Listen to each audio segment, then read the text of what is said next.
Hello, I'm Sarah from South London Sling Library, and today I'd like to talk to you about using the Isara, the quick full buckle carrier. Personally, I think this carrier is slightly misnamed. It is quick, but I don't think it's any quicker than any standard structured carrier. Having said all of that, it's lovely. It's definitely got its place in the market. There are lots of things I like about it. But I think calling it quick, it's like calling water wet.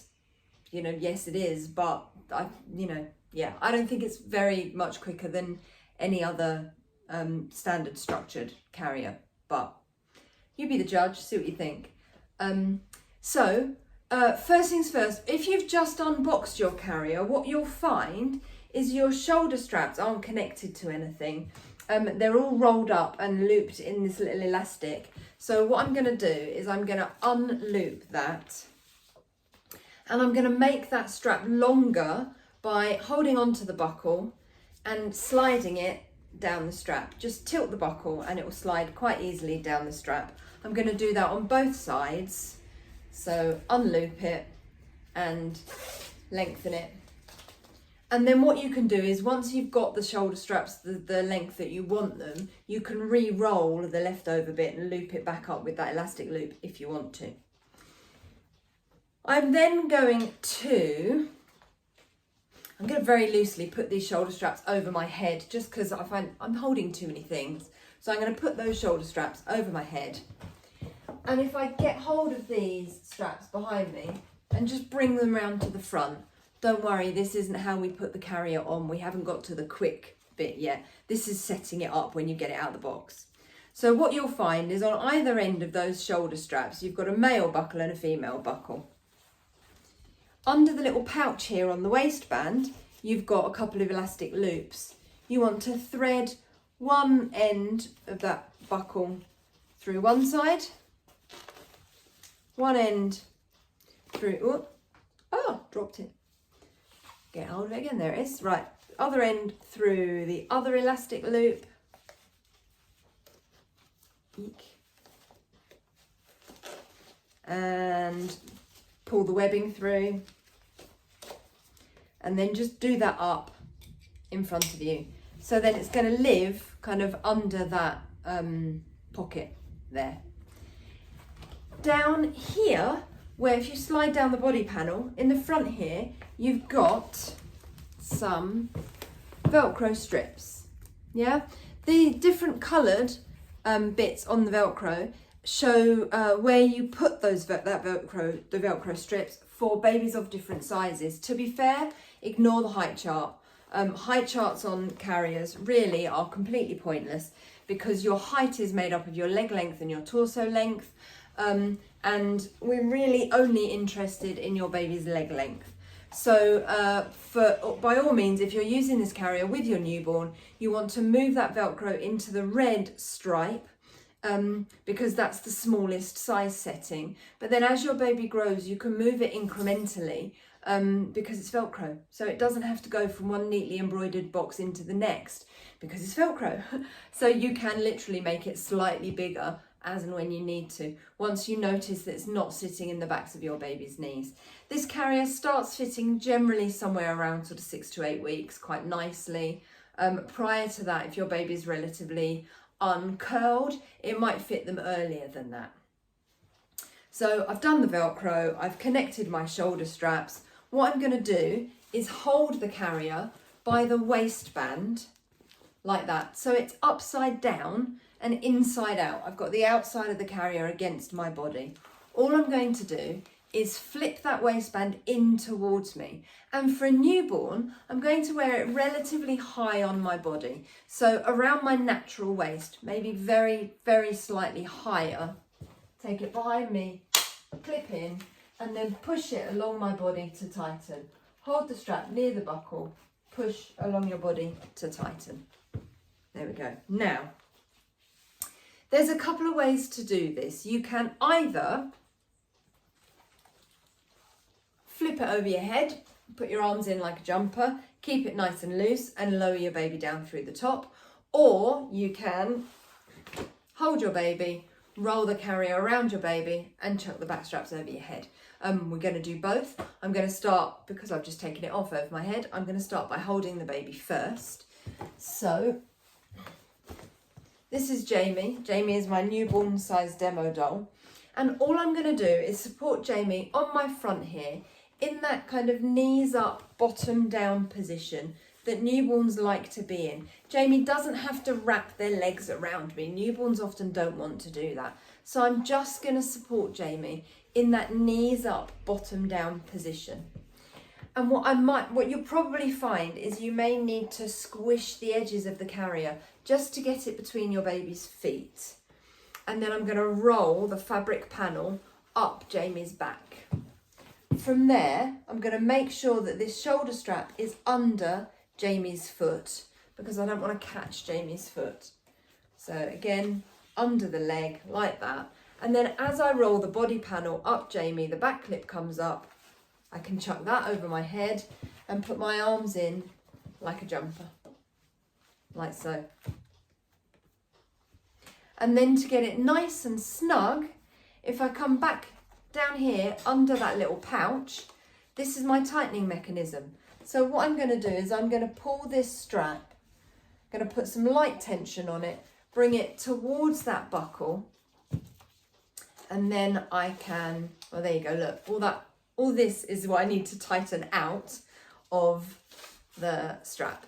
So that side and that side, until it gets a little bit snugger, and then I can continue to tighten. If I hold that pocket out the way, pull that way and that way. Holding onto that plastic buckle just helps to give it a little bit of resistance, so you can pull against it. Otherwise it just kind of slides from side to side, and then I can tuck that pocket back down. If I wanted to, I could roll all of this back up the way it was when you got it out of the box. Oh. So roll, roll, roll, roll, roll. And to be fair, I just get bored. But you could roll it all the way up if you wanted to, and then just put that elastic loop over it to hold it in place. Like I say, I just get bored, so anyway, that's my carrier on. So I've got Jamie sitting nicely in that fabric pouch there, curled around their bottom, roughly same amount of leg out on either side, and the straps sitting relatively square on my back.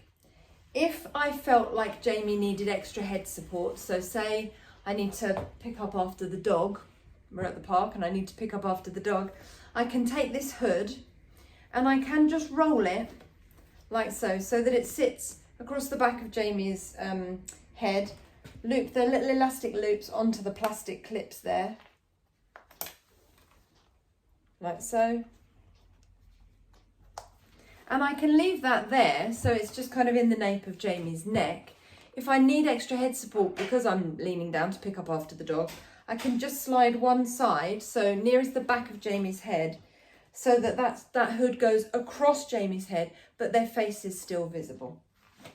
Most of the head support is going to come from getting Jamie's seat right. So where you've got that lovely knees up, bottom down position, a newborn gets a lovely natural curl in their spine and their head will just rest on your chest.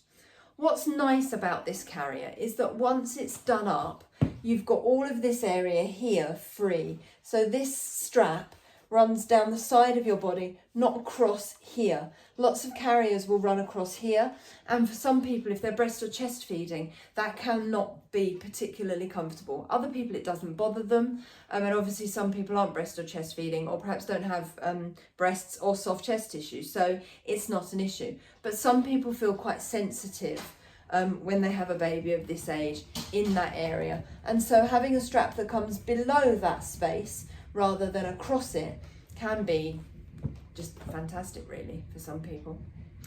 To get Jamie out, I would loosen this strap. Again, just hold that buckle, pull the webbing out. Same on the other side, hold the buckle, pull the webbing out, and I can loosen it enough to get it off over my head and unroll like that. The quickest way to get the Isara quick carrier on is if you are flexible enough to be able to do the back clip up behind you without needing to loosen the shoulder straps too much. I'm really not, but I'm going to give it a go. So what I've just got the carrier on around my middle, just like I did before. I've got my shoulder straps already done up into that little buckle under the pocket, but I've got my back clip undone. So I've got two separate shoulder straps. So now I'm going to grab my baby. So here's Jamie again. Seat Jamie squarely in the middle of my body. I don't want Jamie up on my shoulder or in front of my face. So holding Jamie where I want them to sit with that knees up, bottom down position, hand under the body panel of the carrier and roll it up around Jamie's back. Pop my shoulder straps on and just make sure that Jamie's foot, so that strap has gone under Jamie's foot. I don't want it to go across Jamie's leg because it wouldn't be comfortable for Jamie. So there we go. I'm then going to transfer my pressure from Jamie's back, where I've been holding them, to my shoulder straps. So I'm using the shoulder straps to hold Jamie's weight. I then want to follow those straps backwards until I find my back clip. You can see that I struggle with this. Once I've got my back clip, get it done up, I'm then going to keep hold of it with one hand, because the fact that I'm pulling up on it is creating that tension which is supporting Jamie, because I'm not 100% secure yet. I'm then going to replace one hand on Jamie's back, then I can let go of that back clip, move the slack behind me. And then I've only got a little bit of slack to then need to move to the front to tighten this buckle under the pocket. So tighten one side, tighten the other side, and put my pocket back down. Oh, sat in the middle, Jamie. And that's the quickest way to get it on. It doesn't suit me because of my tiny little T-Rex arms, but if that works for you, then you're absolutely winning. The other way to get this carrier on, if you've done all the setup that we did earlier, I can just pop that over my head. It's nice and loose. And now I'm going to grab my baby. Let me undo that sleep hood.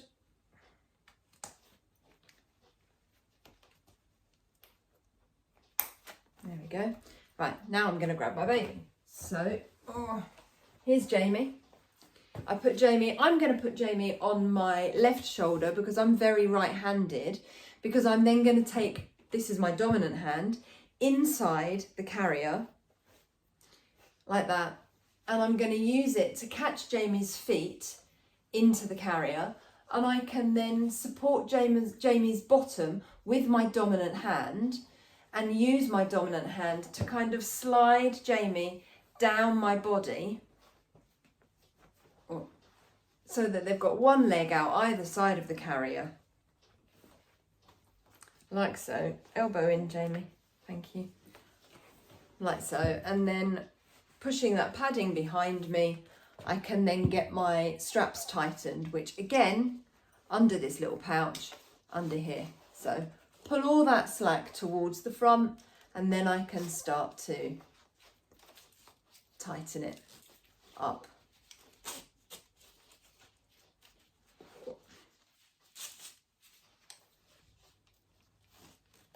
Like so. There you go. And again, if I wanted to roll those straps up and get them out of the way, I could. So it doesn't matter which way you put the carrier on, the safety stuff is exactly the same. So when you're thinking about safety, the word to remember is ticks. You want to be able to tick all of your safety boxes.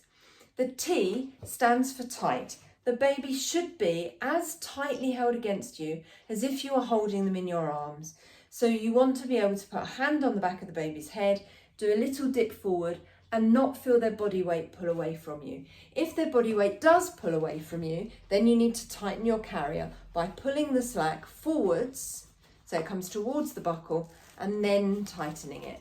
So forwards on that side and then tighten it. So that's much better. I don't feel Jamie's body pull away from me at all.